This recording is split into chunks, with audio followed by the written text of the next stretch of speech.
صلی اللہ علی محمد صلی صلی اللہ علیہ اللہ تعالی السلام علیکم یا رسول اللہ وعلی آلک و اصحابک یا نور اللہ صلی اللہ تعالی علیہ وسلم۔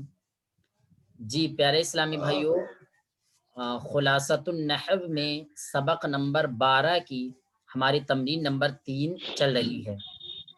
تو آئیے آج پھر ہم ان جملوں کو حل کرنے سے پہلے اپنے سبق کے قاعدوں کو دوہرا لیتے ہیں۔ سبق نمبر 12 ہے معرب اور مبنی کے بیان میں، ٹھیک ہے۔ سب سے پہلے ہمیں معرب کی تعریف پڑھ لینا ہے کہ معرب کسے کہتے ہیں اور مبنی کسے کہتے ہیں۔ تو دیکھیے معرب وہ اسم ہے جس کا آخر عوامل کے بدلنے سے بدل جائے، اور مبنی وہ اسم ہوتا ہے جس کا آخر عوامل کے بدلنے سے نہ بدلے۔ اب یہ عوامل کیا ہے؟ تو عوامل جمع ہے عاملن کی۔ عامل کسے کہتے ہیں؟ تو عامل وہ چیز ہوتی ہے جس کی وجہ سے معرب کے اندر فاعل، مفعول یا مضاف الیہ ہونے کی صفت پیدا ہو۔ تو جس چیز کی وجہ سے صفت پیدا ہو رہی ہے اس کو عامل کہیں گے، اور جس معرب کے اندر یہ صفت پیدا ہو رہی ہے اس کو معمول کہیں گے۔ تیسری چیز میں آتا ہے ہمارا اعراب۔ تو اعراب وہ چیز ہوتی ہے جس کے ذریعے معرب کا آخر بدل رہا ہے، یعنی کبھی ضمہ ہے، کبھی فتحہ ہے، کبھی کسرہ ہے، کبھی الف ہے، کبھی واو ہے، کبھی یا ہے۔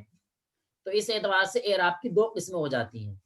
پہلی قسم میں آتے ہیں اعراب بالحرکت، اور دوسری قسم میں آتے ہیں اعراب بالحروف۔ اعراب بالحرکت میں زبر زیر پیش ہیں، اور اعراب بالحروف میں الف واو یا ہیں۔ اب ان دونوں میں سے بھی ہر ایک کی 2 قسمیں ہیں۔ کیوں؟ کبھی تو اعراب پڑھنے میں آتا ہے اور کبھی اعراب پڑھنے میں نہیں آتا ہے۔ جب اعراب پڑھنے میں آتا ہے تو اس کو کہا جاتا ہے اعراب لفظی، اور جو اعراب پڑھنے میں نہیں آتا ہے اس کو کہا جاتا ہے اعراب تقدیری، ٹھیک ہے۔ اب یہ لفظی اور تقدیری دونوں کے ساتھ رہیں گی، یعنی اعراب بالحرکت لفظی اور اعراب بالحرکت تقدیری، یعنی اگر حرکت پڑھنے میں آ رہی ہے تو اسی کو کہیں گے اعراب بالحرکت لفظی، اور اگر حرکت پڑھنے میں نہیں آ رہی ہے تو اس کو کہیں گے اعراب بالحرکت تقدیری۔ اور اگر اعراب بالحرف ہے اور وہ حرف پڑھنے میں آ رہا ہے تو اس کو کہیں گے اعراب بالحرف لفظی، اور اگر وہ حرف پڑھنے میں نہیں آ رہا ہے تو اس کو کہیں گے اعراب بالحرف تقدیری، ٹھیک ہے۔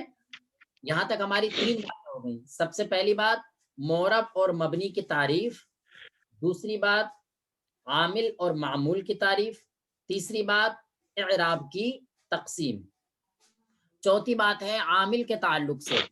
تو عامل کی بھی آپ کی 2 قسمیں ہوتی ہیں، ایک عامل ہوتا ہے لفظی اور ایک عامل ہوتا ہے معنوی، یعنی کبھی عامل پڑھنے میں آتا ہے اور کبھی عامل پڑھنے میں نہیں آتا ہے۔ جو عامل پڑھنے میں آئے اس کو عامل لفظی کہتے ہیں، اور جو عامل پڑھنے میں نہ آئے اسے عامل تقدیری یا معنوی کہتے ہیں، عامل معنوی کہتے ہیں، ٹھیک ہے۔ اب عامل لفظی جو ہے وہ تو بہت سارے ہیں جن کو ابھی یہاں پر شمار کرنا تھوڑا مشکل امر ہے، لیکن جو عامل معنوی ہیں وہ صرف 3 چیزوں میں ہوتے ہیں، ان کو ہم شمار کر لیتے ہیں۔ وہ 3 چیزیں کیا ہیں؟ نمبر 1 ہے آپ کا مبتدا۔ مبتدا کا جو عامل ہوتا ہے وہ عامل معنوی ہوتا ہے۔ نمبر 2 ہے آپ کی مبتدا کی خبر، تو مبتدا کی خبر کے اندر جو عامل ہوتا ہے وہ عامل معنوی ہوتا ہے۔ نمبر 3 پر ہے آپ کا فعل مضارع مرفوع، تو جو فعل مضارع مرفوع ہوتا ہے اس کا عامل بھی معنوی ہوتا ہے، ٹھیک ہے۔ آئیے اب ان سارے قاعدوں کی روشنی میں ہم اپنی کتاب خلاصۃ النحو کے سبق نمبر 12 کی تمرین نمبر 3 کو حل کرتے ہیں، جس میں سے ہم 4 جملوں کو حل کر چکے تھے کل۔ پہلا جملہ الحیاء من الایمان، دوسرا جملہ ذہب غلام، تیسرا جملہ جاء ابو بکر، اور چوتھا جملہ طلع ولد جبلا۔ یہ 4 جملے ہم حل کر چکے تھے، 5ویں جملے سے ہمیں حل کرنا ہے، ٹھیک ہے، جس میں 2 باتیں ہمیں خاص کر حل کرنا ہوں گی۔ وہ 2 باتیں کیا ہیں؟ پہلی بات یہ ہمیں حل کرنا ہے اس میں کہ جملے کے اندر حرکت اعراب کون سا ہے، اعراب بالحرکت ہے یا اعراب بالحرف ہے، ٹھیک ہے، یہ تلاش کرنا ہے. اور دوسری چیز یہ تلاش کرنا ہے کہ اس کا عامل لفظی ہے یا عامل معنوی ہے. یہ دو باتیں ہمیں تلاش کرنا ہے. دو باتوں کو تلاش کرنے کے لیے ہمیں کئی ساری چیزوں کو ملحوظ رکھنا ہوگا. کیا کہ اعراب دیکھنے کے لیے ہمیں پہلے اس میں معرب کو تلاش کرنا ہوگا کہ اس جملے کے اندر معرب ہے یا نہیں ہے. اگر جملے میں معرب ہے تبھی اس کے اوپر اعراب آ سکتا ہے. اور دوسری چیز یہ کہ جب اعراب آ رہا ہے تو اس کے اندر پھر عامل بھی ہوگا. تو عامل یا تو لفظ میں موجود ہوگا یا نہیں. اگر نہیں ہے تو عامل معنوی، اور اگر ہے تو عامل لفظی. اب جب عامل ہے تو اس کے لیے معمول بھی ہوگا. ٹھیک ہے نا. تو یہ ساری چیزیں ہمیں ضمناً اس میں تلاش کرنا ہوں گی. ٹھیک ہے، آئیے اب ہم بورڈ پر اس کو حل کرتے ہیں.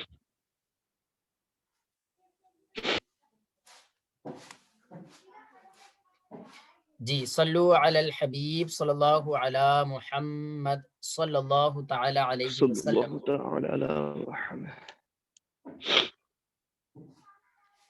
جی پیارے اسلامی بھائیو، 5واں جملہ ہے ہمارا، نظر زید الی فقیر.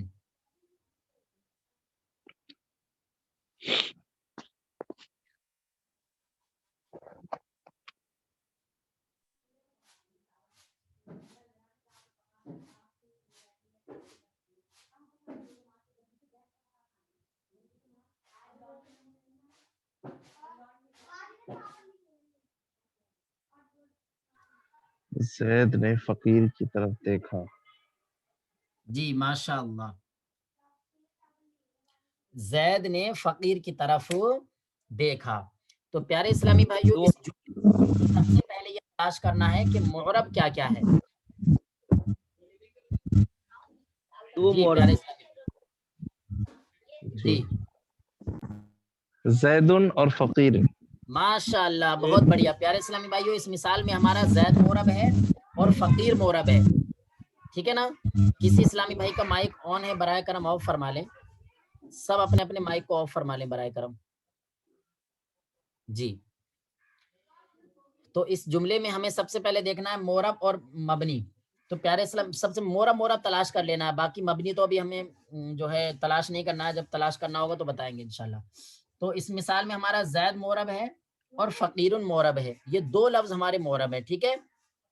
تو اب اسی کے اندر ہمیں جب یہ دونوں معرب ہیں تو ان کا سب سے پہلے ہمیں یہ دیکھنا ہے کہ ان کے اندر اعراب بالحرف ہے یا اعراب بالحرکت ہے.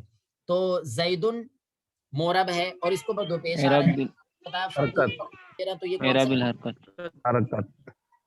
جی، یعنی ان دونوں پر جو ہے اعراب بالحرکت ہے. ٹھیک ہے ماشاءاللہ، بہت بڑھیا. اعراب بالحرکت ہے. تو اب آپ یہ بتائیے کہ زید کو آپ نے معرب کہا اور زید کے اوپر اعراب بھی ہے جو کہ اعراب بالحرکت ہے، اور اعراب جو آتا ہے وہ کسی عامل کی وجہ سے آتا ہے. ٹھیک ہے. اب یہاں پر زید کو اعراب دینے والا عامل کون سا ہے؟ نظرہ. نظارہ. اور یہ کیا ہے؟ آپ کا فعل ہے. کیا ہے؟ فعل. تو نظارہ آپ کا عامل ہو گیا. نظارہ کیا ہے یہاں پر؟ عامل. عامل کی تعریف کیا پڑھی آپ نے؟ وہ چیز جو فاعل مضاف الیہ جو پڑھنے میں آئے، جو عامل پڑھنے میں آئے اسے نہیں عامل لفظی نہیں پوچھ رہے ہیں ابھی ہم یہ پوچھ رہے ہیں کہ عامل کہتے کسے ہیں. دیکھیے عامل وہ ایسا اسم ہے، عامل ایسا اسم ہے یا جس کی وجہ سے معرب میں فاعل مفعول یا مضاف الیہ ہونے کی صفت پیدا ہو. ماشاء اللہ. تو اب یہاں پر نظارہ فعل نے جو ہے اس اسم کے اندر زیدن کے اندر فاعل ہونے والی صفت کو پیدا کیا ہے. ٹھیک ہے. اور فاعل والی صفت کیا ہے؟ فاعل والی صفت یہ ہوتی ہے کہ فاعل کے اوپر رفع آتا ہے. کیا آتا ہے؟ رفع. اور رفع کتنی چیزیں؟ 3 چیزیں ہیں، ضمہ، الف اور واو. تو اس میں سے کیا ضمہ آ گیا. تو نظرہ ہمارا اس میں جو ہے عامل ہے اور زیدن کیا ہے؟ اس کا معمول ہے. اور نظرہ نے اس کے اندر عمل کیا اس طور پر کہ زید کو جو ہے فاعل والی صفت دے دی ہے، اور اس فاعل والی صفت میں سے اس کے اوپر کیا آ گیا؟ 2 پیش آ گئے. ٹھیک ہے نا. تو یہ نظرہ ہمارا عامل ہو گیا اور زید ہمارا معمول ہو گیا، اور یہی زید ہمارا معرب ہے. ٹھیک ہے. اور اس زید پر اعراب بالحرکت ہے. چلیے ماشاءاللہ، بہت بڑھیا. پھر اس کے بعد میں فقیر، فقیر پر آپ نے بتایا کہ اعراب بالحرکت ہے، ٹھیک ہے، تو فقیر پر جب اعراب بالحرکت ہے تو اب یہ بتائیے کہ اس فقیر کو اعراب دینے والا عامل کیا ہے؟ الا حرف جار. جی الا حرف جار ہے، ماشاء اللہ بہت بڑھیا. تو الا حرف جار یہ عامل لفظی ہے یا عامل معنوی ہے؟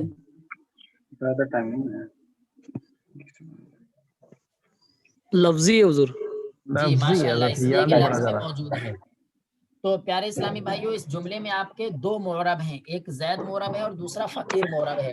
باقی میں اشارہ کر دوں، نظرہ آپ کا مبنی ہے اور الا یہ بھی مبنی ہے، ٹھیک ہے نا، کیونکہ نظرہ کا آخر نہیں بدلتا ہے کبھی بھی، اور ایسے ہی الا کا آخر بھی کبھی بھی نہیں بدلتا ہے.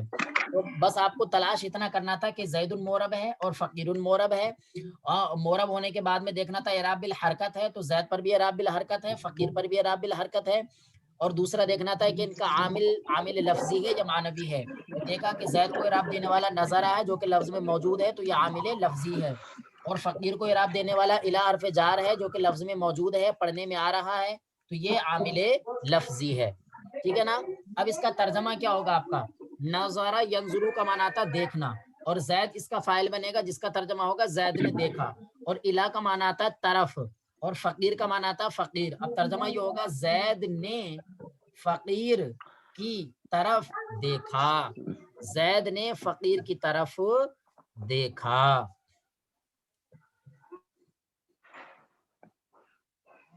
جی صلو علی الحبیب صلی اللہ علی محمد صلی اللہ علیہ وسلم. جی تمام اسلامی بھائیوں نے اس کو حل کر لیا؟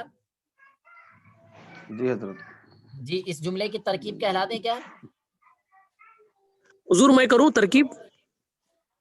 جی ہاں ترکیب کیجئے. جی. نظر فعل ماضی واحد مذکر، فعل ماضی معروف، ماضی معروف واحد مذکر. اگر اس میں اتنا اور بڑھا لیں تو بہت بڑھیا. فعل ماضی مثبت معروف. مثبت معروف. جی صیغہ واحد مذکر غائب. واحد مذکر غائب. جی ماشاء اللہ واحد مذکر غائب. جی آگے. جی زیدن اس کا فاعل. ماشاء اس کا فاعل. اللہ بہت بڑھیا. زیدن فاعل. الا فاعل. الا حرف جار. ماشاء اللہ حرف جار. جی بہت بڑھیا. آگے فقیر فقیر مجرور. ماشاء مجرور. اللہ مجرور. جی جار اپنے مجرور سے، حرف جار اپنے مجرور سے مل کر متعلق. کس کا؟ نظرہ کا فاعل کا. نظر فعل کا. نظر فعل کا. نظرہ فعل. ماشاء اللہ بہت بڑھیا. اچھا یہ متعلق ہو گیا نظر فعل کا.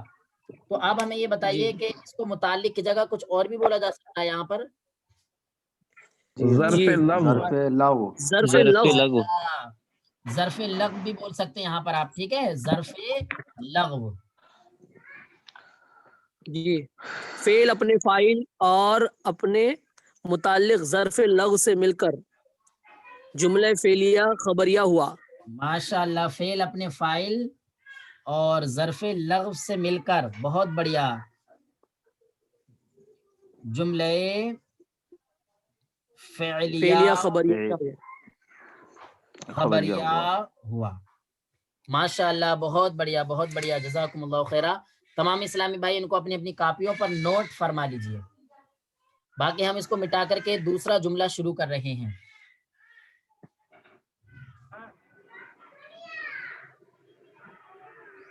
حضرت ایک سوال تھوڑا ذہن میں آ رہا تھا جی کہ پیارے جو اسلامی اعراب پڑھنے میں آئے جی اسے لفظی، اور جو پڑھنے میں نہ آئے اسے تقدیری کہتے ہیں.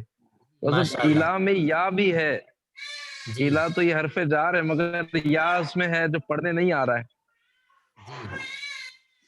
جی تو اس کو اصل میں کچھ انور دوسرا بھائی بولیں گے یہ یا الا صرف یہ حرف جار؟ الا الا جو ہے نا وہ حرف ہے، ٹھیک ہے، اور جو حرف ہیں وہ سارے کے سارے مبنی ہیں. ٹھیک ہے، کیا ہے؟ مبنی. مبنی سے مراد یہ کہ وہ معرب ہیں ہی نہیں. جب وہ معرب نہیں ہیں تو ان کے اندر اعراب لفظی ہونا یا تقدیری ہونا یہ تو پھر بہت بات کی بات ہے. ٹھیک ہے نا. تو الا یہ حرف جار ہے اور حرف ہے، اور حرف جو ہیں وہ سارے کے سارے مبنی ہیں، معرب جی ہیں ہی نہیں. ٹھیک ہے. جی جی جی حضرت جزاک اللہ. جی جی حبیب صلی اللہ علی محمد صلی اللہ علیہ وسلم.